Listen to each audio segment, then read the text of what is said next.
Today, we delve into one of the most significant events of the 20th century, the Second World War. This monumental conflict was not only the largest and deadliest in history, claiming the lives of approximately 60 million people, but it also irrevocably transformed the global landscape. In the aftermath of the First World War, Germany faced severe repercussions. The Treaty of Versailles imposed harsh economic sanctions, stripped the nation of its territories, and drastically limited its military capabilities. The German army was restricted to just 100,000 personnel, and was forbidden from possessing any weaponry deemed a threat. Moreover, Germany was left without an air force, creating a sense of humiliation and resentment among its citizens. This environment of discontent became fertile ground for Adolf Hitler, who emerged as a prominent figure, promising to restore Germany's former glory. While he presented himself as a leader seeking peace and justice, behind the scenes, he was secretly orchestrating a plan to rearm the nation and rebuild its military might. Even before Hitler rose to power, certain German officers had begun laying the groundwork for rearmament. Notably, General Hans von Seeckt covertly acquired tanks, disguised as tractors, and trained thousands of officers to lead the future German army. By 1935, Hitler openly defied the Treaty of Versailles, enacting laws to bolster the military. He announced the formation of the Luftwaffe, Germany's air force, and reinstated conscription for young men, starting at age 20. To further solidify his power, Hitler created the Hitler Youth Organization, aimed at indoctrinating children from the age of 14 in military training and ideology. These actions swelled the ranks of the German military to an impressive 1 million troops, significantly boosting Hitler's confidence and ambitions. By 1936, as tensions grew across Europe, the political landscape shifted dramatically. Russia and France were on the verge of signing a peace treaty, which Hitler perceived as a direct threat to the Locarno Treaty, an agreement meant to ensure peace in Western Europe. Fueled by paranoia and ambition, Hitler's aggressive maneuvers set the stage for a devastating conflict that would engulf the world. In a bold move that would escalate tensions in Europe, Adolf Hitler ordered the reoccupation of the Rhineland on March 7, 1936. This region, demilitarized under the Treaty of Versailles, was crucial for Germany's military strategy. Despite the German army being underprepared and facing opposition from military leaders who feared provoking France, Hitler was resolute. He believed that France, still reeling from the aftermath of the First World War, would not respond militarily. Furthermore, he felt confident in his relationship with King Edward VIII of England, who was sympathetic to Germany's plight following the treaty. As Hitler anticipated, France and Britain remained passive, allowing German troops to march into the Rhineland without resistance. This bold action not only boosted Hitler's confidence, but also reinforced his belief in unifying all Germans under one rule. With a significant population of Germans residing in Austria, Hitler set his sights on this territory, viewing it as a critical first step towards his vision of a greater Germany.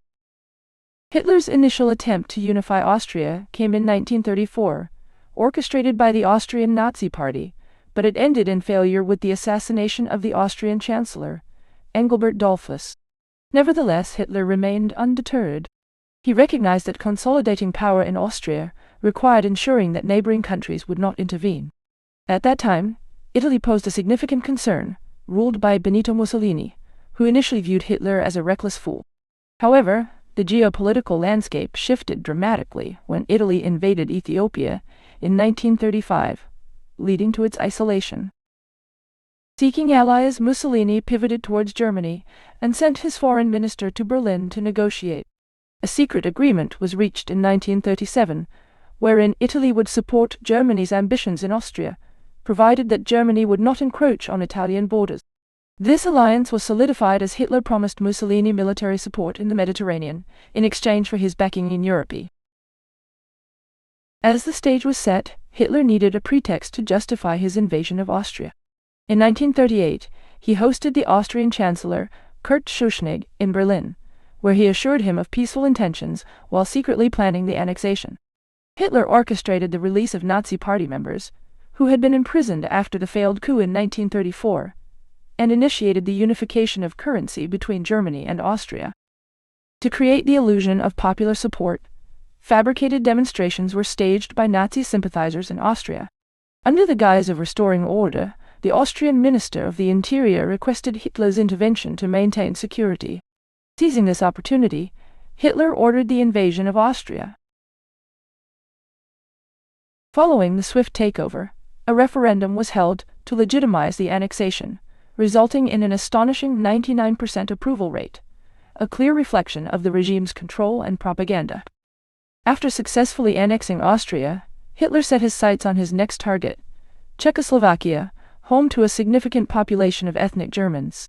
He began to publicly voice his concerns about the treatment of these Germans, using their plight as a pretext for his aggressive expansion.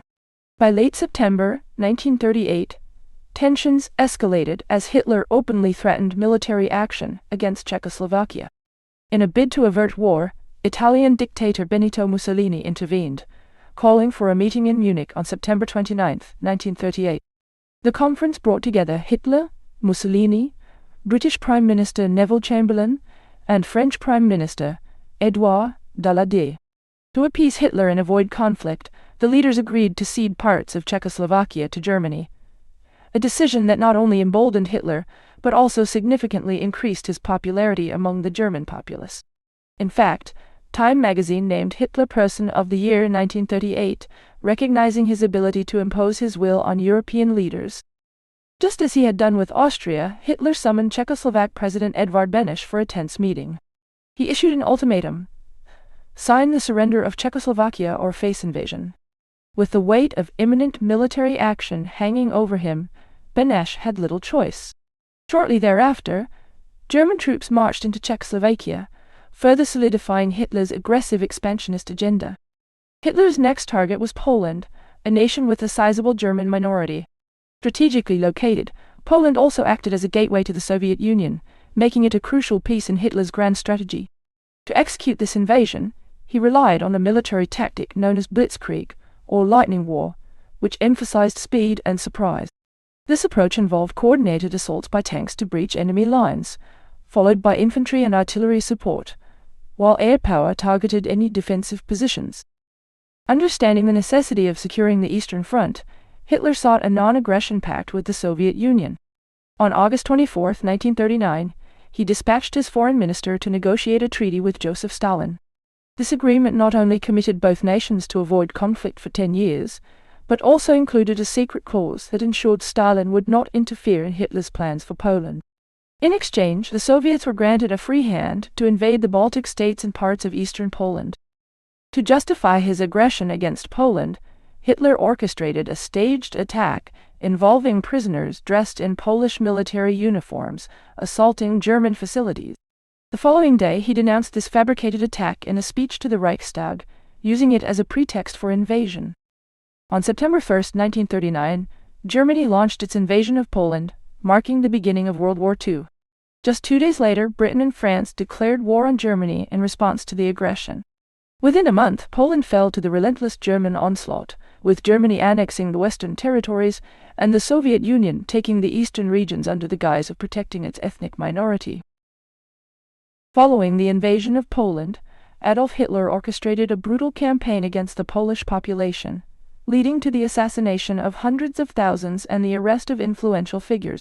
By April 1940, he swiftly occupied Denmark, Norway, and Luxembourg. In May, France fell to his relentless advance, leaving only Britain standing as a significant opponent. Hitler believed that Britain might seek peace, but Winston Churchill recognized that the only solution to Hitler's threat was a decisive military defeat. Despite the formidable power of the German army, Churchill understood that any alternative to war would only serve Hitler's interests. Meanwhile, Hitler attempted to negotiate peace with Britain, but Churchill's firm refusal led to a drastic escalation in hostilities. In retaliation, Hitler ordered the bombing of Britain, aiming to cripple its air force. However, this campaign, known as the Battle of Britain, ended in failure due to the resilience and strength of the Royal Air Force. With his plans to invade Britain thwarted, Hitler shifted his focus eastward, setting his sights on the Soviet Union, despite having a non-aggression pact in place. His ambitious plan aimed to conquer Russia within 5 months, before winter set in. In 1940, Italy's Mussolini decided to invade Greece, prompting Britain to send forces to support the Greeks. To counter this, Hitler dispatched troops to assist Italy, fearing a British advance from the south. On his way to Greece, he invaded neutral Yugoslavia, further expanding his military footprint. On June 22, 1941, Hitler launched Operation Barbarossa, the massive invasion of the Soviet Union, deploying a staggering force of 3.5 million troops. Initially, the Soviet army struggled against the superior German weaponry and tactics. However, the vastness of Russia and the sheer number of Soviet soldiers allowed them to endure the onslaught for a year. Hitler, believing he was destined to dominate Europe, underestimated the resilience of the Soviet Union. The tide began to turn during the brutal Battle of Stalingrad in 1942. Stalingrad held strategic importance as a key industrial center for the Soviets. The Soviet forces encircled the German Sixth Army, leading to a catastrophic defeat for Hitler. Despite the pleas from his generals to withdraw, Hitler stubbornly refused, resulting in the loss of hundreds of thousands of German soldiers. This defeat marked a pivotal turning point in the war. Turning point in the war. The Battle of Stalingrad, 1942 to 1943, marked a significant turning point in World War II. The Soviet victory not only halted the German advance into the Soviet Union, but also shifted the momentum of the war in favor of the Allies. Heavy casualties. The battle resulted in devastating losses for both sides, with estimates of over 1 million casualties. The defeat of the German Sixth Army weakened Hitler's military capabilities and morale, significantly impacting the Eastern Front. Strategic importance. Stalingrad was a vital industrial city and a key transportation hub. Its loss deprived the Germans of crucial resources and logistics, crippling their ability to sustain further offensives. Psychological impact. The defeat at Stalingrad shattered the myth of German invincibility. It inspired Soviet morale and unity, while also encouraging resistance movements across occupied territory. Shift in strategy. Following Stalingrad, the Soviet Union began a series of offensives that would eventually push German forces back to Berlin. The battle exemplified the effectiveness of Soviet tactics, including encirclement and counter-offensive. Meanwhile, Japan's surprise attack on Pearl Harbor in December 1941 pulled the United States into the conflict.